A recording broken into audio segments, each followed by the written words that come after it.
ये क्या, आज मुझे किसने इतना रुला दिया। Hi guys, welcome to my mini blog. तो आज मैं बना रही हूँ डिनर पर आलू के पराठे अपने हस्बैंड जी के फेवरेट, उन्हीं की फरमाइश पर।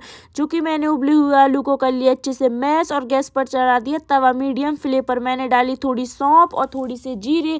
इसको अच्छे से हल्का हल्का रोस्ट करेंगे और इसका बना लिया मैंने पाउडर। जब तक तेल होते साथ ही मैंने डाल दिया जीरो को और हरी मिर्च और प्याज को कटा हुआ चॉप करके डाल दिया। मुझे कोई नहीं रुला रहा था, मैं प्याज काट रही थी तो मेरे इसलिए आंसू आए थे। मैंने इस पाउडर को डाल दिया आलूओं पर, अच्छे से इसको मैश कर लिया। और जब तक हो रहा है मेरा ये मसाला तैयार, जो कि मैंने इसमें डाला गोल्डी का सब्जी मसाला और हल्की सी हल्दी। इसको अच्छे से कर लिया मैंने मैश और एक साइड लगा लिया था मैंने फटाफट से आटा गूंद कर। और मेरी चटनी बनकर हो रही थी तैयार। इसको बॉईल कर कर पीस लूँगी, काफ़ी अच्छी लगती है मुझे ये चटनी। बस मेरे पराठे हो गए क्रिस्पी क्रिस्पी तैयार।